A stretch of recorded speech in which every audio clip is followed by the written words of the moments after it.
Hello, welcome to Bored and Confused, where I review shows based on two criteria. One, was I bored? Two, was I confused? Today's show is Jesa playing at the Public Theater in the Black Box Shiva Theater space. Now, before I jump into this new, brand spanking new play, please take a moment to like, comment, and subscribe. It really helps me grow my audience, which allows me to see more shows and tell y'all about everything that's going on in the New York theater scene. All right, so what did I know about this play going in? I didn't know very much. I knew that it was by a Korean-American playwright, and that was about four Korean-American sisters who were coming together.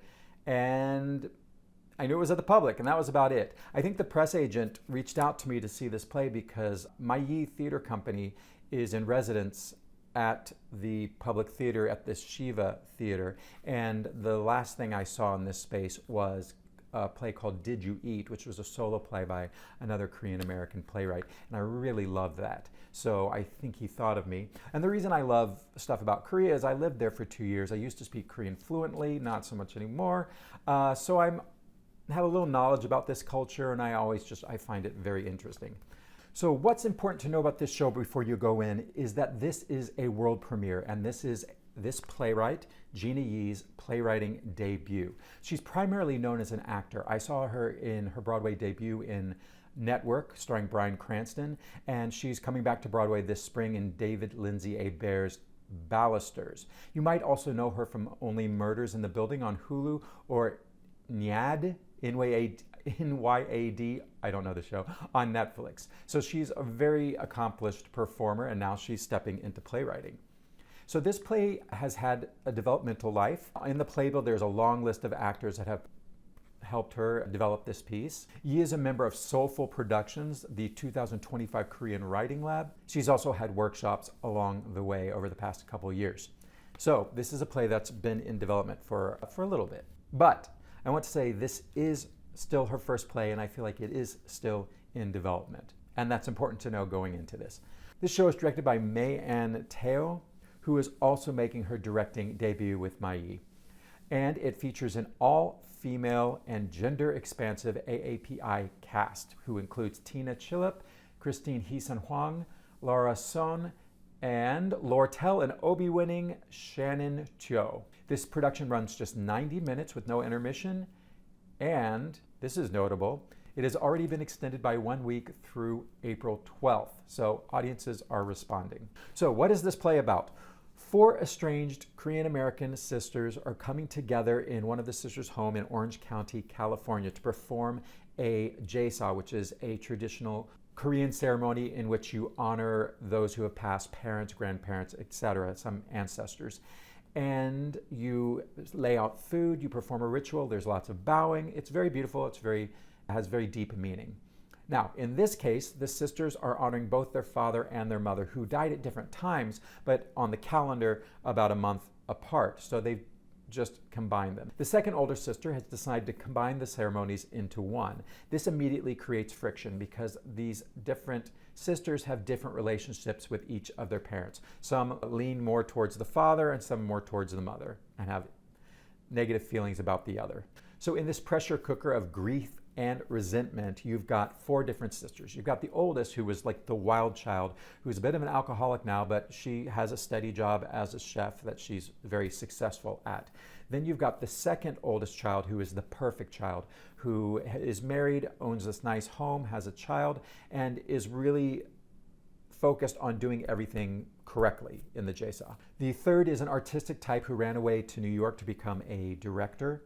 And the fourth is the most financially successful of the four sisters. She's very polished and very put together. Okay, let me start with what I love.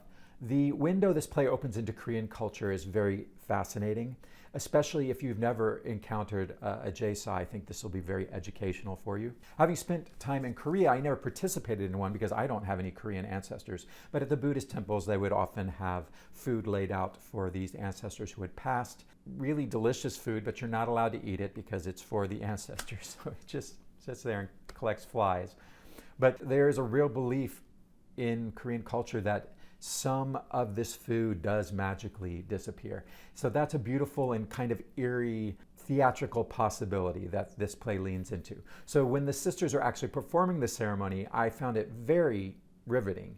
There's something about watching people honor their dead in this very ceremonial way that's just very theatrical and very fun to watch, especially when they're fighting during it. The cast is very good. These are 4 very talented actors. You can really see the potential of this play crackling in the scenes. There are genuinely funny moments.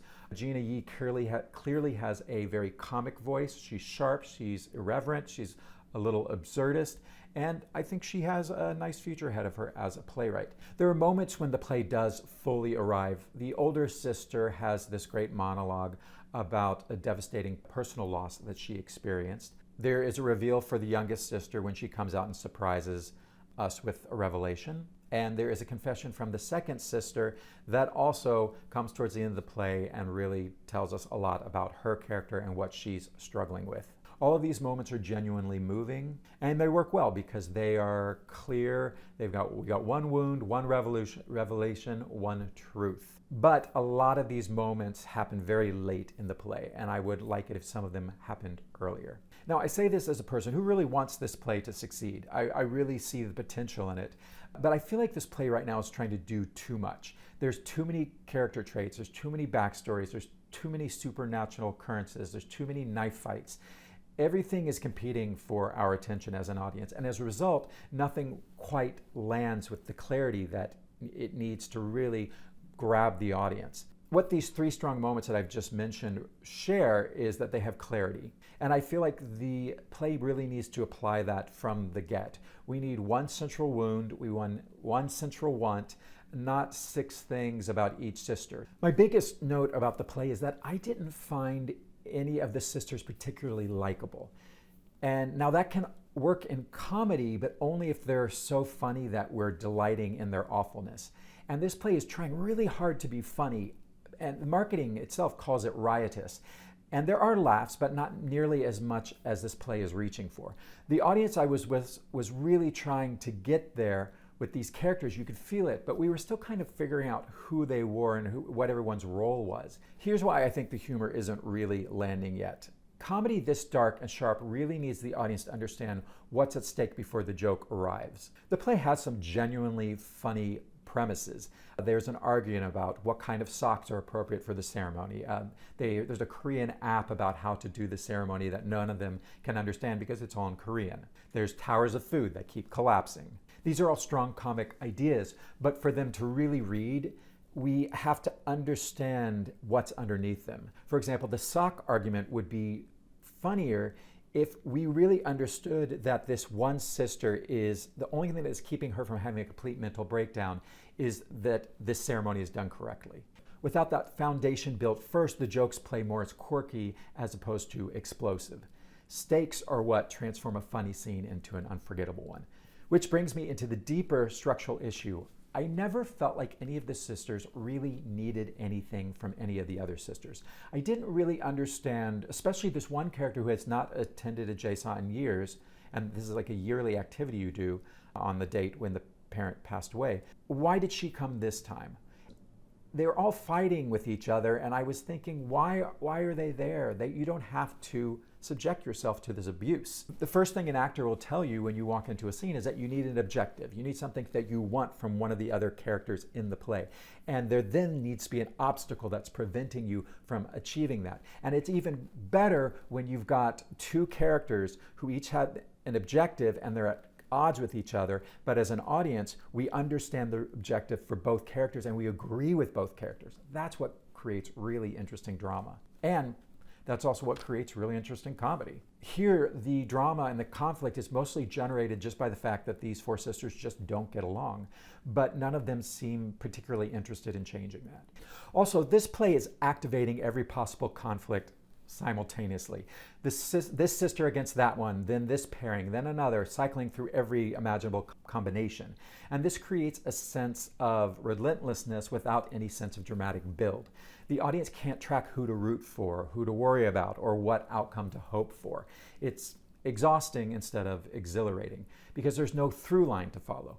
Great family comedies work because every character at the table desperately needs something from another character, at least one other character. and those wants are in a collision.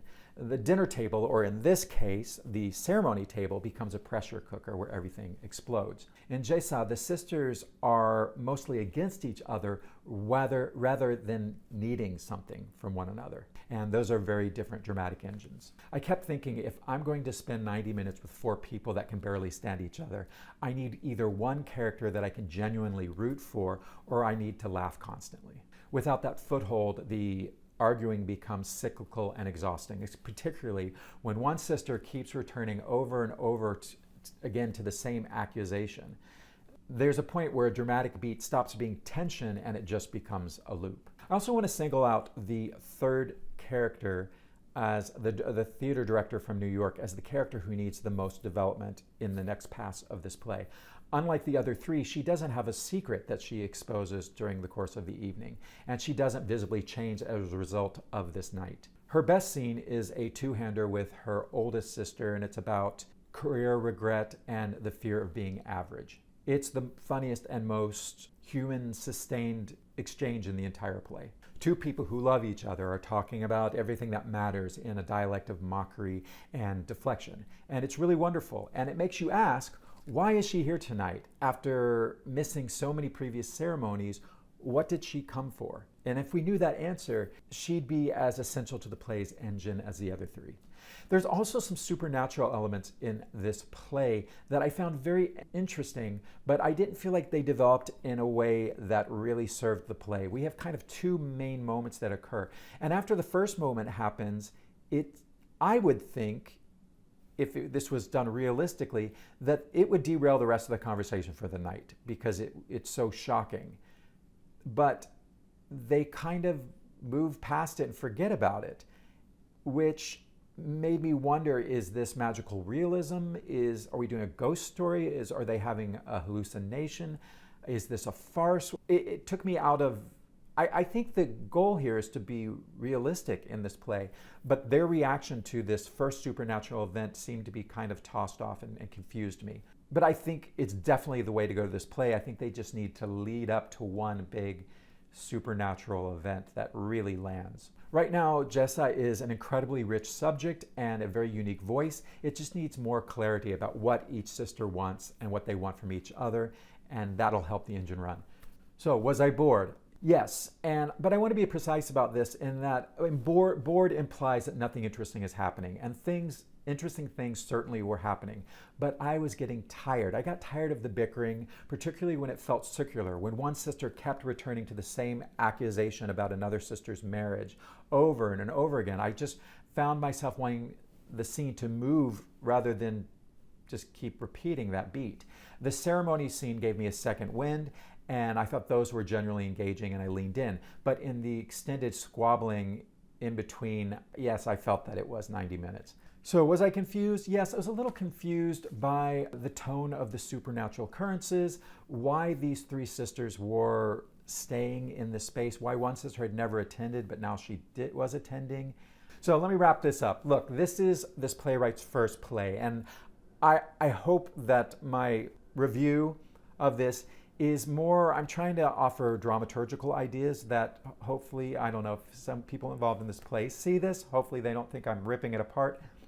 And I'm genuinely being helpful because I feel like this playwright has an interesting voice. I think the subject of this play is fascinating, and I would love to see it go on and have a fuller life. Hey, it's already been extended a week, so it is resonating with people. I think Jeena Yi is a gifted writer with a distinctive comic voice and a story that really matters. I think the Jesa ceremony as a theatrical device is brilliant, and there's no better pressure cooker for a family that can't stand each other than to be forced to honor the people who made them who they are. So I think the bones of this play are something very special. And I think I know what this play is really trying to be about, even if it hasn't quite found its way there. The deepest question running underneath everything is, underneath this bickering and the knife fights and the ghosts and the ceremony, is how do we love someone that hurt us, both our siblings and our parents? How do we deal with the ghosts of the past? How do we stop hurting each other in the same way that our parents hurt us? And I think this is a profound and universal subject that is worth exploring. And the Jesa ceremony is a perfect frame for this kind of story because you literally are inviting the ghosts back in. You're setting a table for them. You are asking them for blessings, even as you're still processing the damage caused by your parents. And so every element is in place. The play just needs one more developmental pass where the question becomes the conscious driving force behind every character's behavior, from the first scene to the last. This play is not quite finished yet, but I mean that as an observation, not a criticism. World premieres are a gift. They're a chance to watch something come into being. I hope this production gives the creative team everything they need to figure out what this play is truly trying to say, because I generally believe that it has something important to say. So, why should you go? Go if you're interested in seeing a new voice being born. Go if you're curious about Korean culture and the tradition of Jesa. Go if you want to support the development of new American theater, and specifically Asian American theater, which we need very much right now. Go if you want to see a knockout cast doing their best work with challenging material. And go knowing it's a world premiere. You might be seeing the rough draft of something that becomes truly great. And there's something very exciting about that. I was fortunate to see this on a press ticket, as I mentioned earlier, so thank you so much for having me. My seat was in the middle of the house. The Shiva Theater is a 99-seat black box. Every seat is great. You're really close to the action. The tickets are $80, but the $10 fee is waived if you buy it at the box office. Also, I'm sure you can get these tickets on TDF and Today Tix, so I'm sure you can find discounts to see this exciting new play. So go get your ticket and go check out Jesa. Let me know what you thought in the comments below. Let me know if this kind of dramaturgical review is interesting or just beating a dead horse, and I will listen. All right, I'll see you at the next one. Bye.